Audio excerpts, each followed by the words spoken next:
Done. Okay. We're going to talk about now your output on this shunt generator and the different things that come into causing the drop in your output voltage. Okay?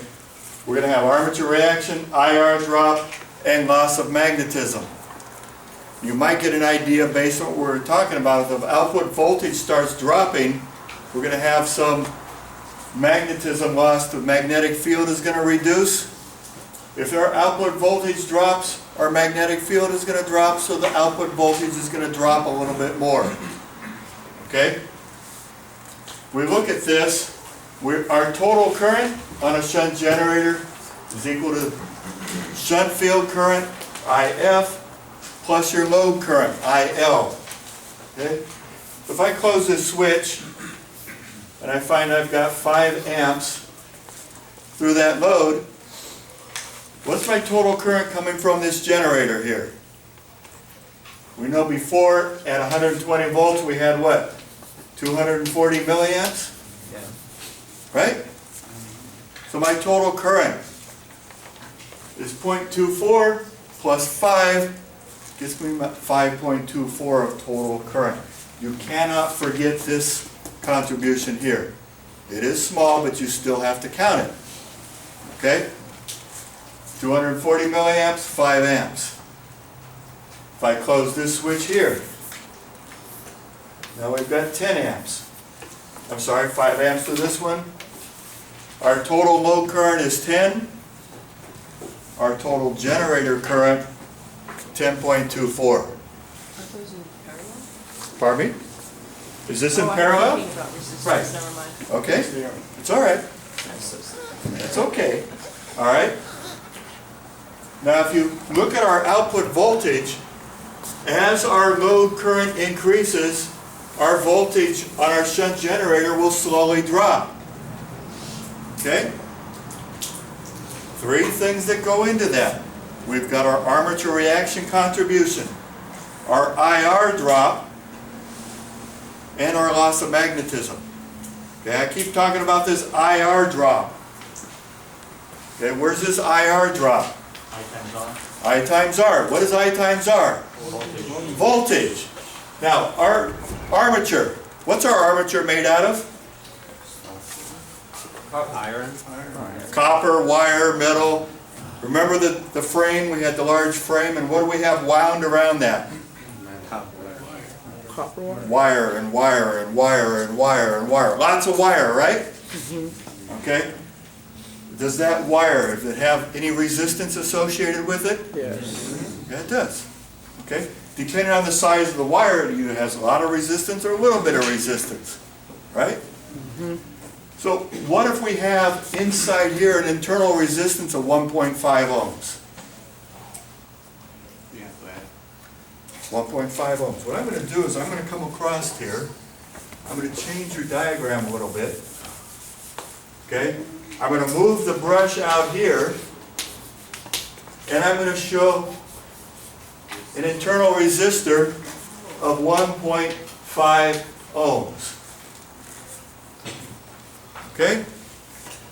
That's going to change everything for us, and now we can start accounting for our IR drop.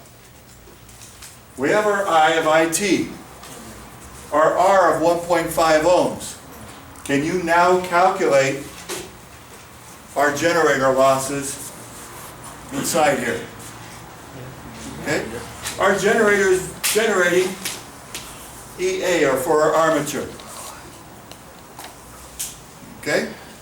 We have to account for that voltage drop. Also power loss, right? What's our power loss formula? P is equal to I squared R. And we have E is equal to I times R, right? Both of those formulas related to current and the resistance. Okay? Our power loss is I squared R. Our voltage drop is I times R. Okay? Now if we come up here and we've got this resistor, we've got current flow through going through here, That accounts for your voltage drop. That accounts for your power loss. How is that power loss going to be felt in your generator? Heat. Heat. Okay? That's what causes. It's one of the things that causes your generator to start heating up. Okay? So somebody's asking, well, can I run more current through it? You run more current through it, you're going to have more I squared R loss, and it's really going to heat up, right? Okay? It'll get hot enough to the point where it will start destructing your generator. Okay?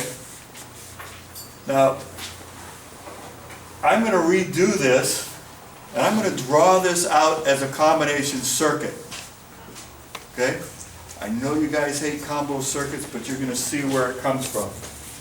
I'm going to move this. Okay? We have our generator sitting here.